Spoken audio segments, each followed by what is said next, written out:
with Caleb Williams, I saw today Barstool's posted, and you saw this post, Yeah. but apparently Caleb Williams is going to be trying or has reached out. Their representation has reached out and wants to be a part owner of whatever team drafts him, and Yeah. that apparently Aaron Rodgers tried to be a owner of the Jets as a part of the deal, but again, apparently, the NFL Right. rules don't allow players to own teams.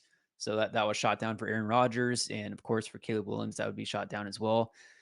Right. Interesting to try to leverage it that way. And as I mentioned in the short that I made, this whole NIL thing is going to be a game changer as far as players that have years to Mhm. go in college to be able to leverage and be able to really pick which team is going to pick them.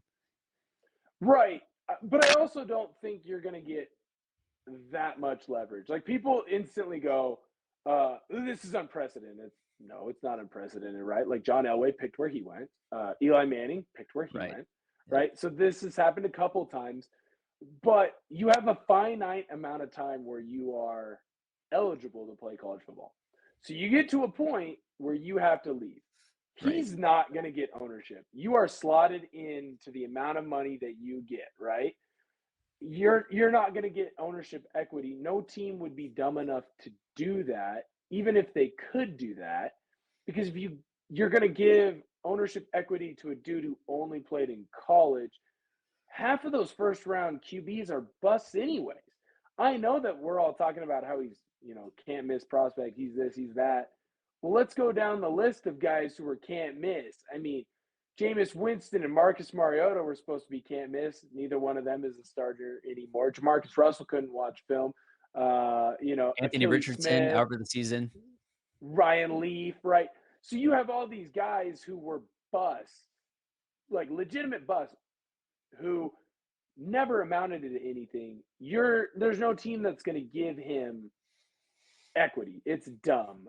And I think right now what they're doing is they're posturing. I think he is going to try and pick where he can go, which I'm fine with that. I don't have an issue. If you hold some of the leverage, for sure, man, see what you can get out of it. If you think you have a better deal somewhere else, try and make that happen. But here's the problem. Caleb Williams has one more year, I believe, and he's got to come out. So he's either got to come out this year or he's got to come out next year.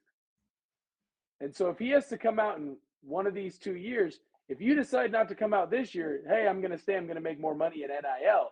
And then next year, one of those teams that you didn't want to go to and you didn't want to play for, they get the number one pick, you're SOL. So I think that this is a lot more posturing, and it's a lot of, I don't know if it's management. I don't know if it's an agent. I hear his dad is involved in a lot of this stuff too. Someone in his camp Never turns out thinks well when they're family gets involved. that or a pastor, right? Never works out well. It's someone thinking they have more leverage than they really do. Because at the end of the day, what's he going to do? Well, I made my NIL money in college and now I'm just done. That's not going to happen. So it's posturing. It's a little bit to me like Dame will only play in Miami. Well, guess where Dame's playing? He's playing in Milwaukee. I think time will kind of alleviate some of those issues. And I saw some of the comments on Barstool's post. It's like, here's an example of how you make ownership, coaches, players, everyone hate you, is to or asked to be a part owner of a team that you haven't even proven yourself. I mean, you have in college, but that's a Right. huge ask. And then what, your coach is an employee of you Of at you, that point? right? Yeah. Right. Also, what if you get there and after 2 years you're like, hey, I really don't want to be here anymore. You're gonna play for another team, but have Caleb ownership has put stake up in another. his share of ownership for sale.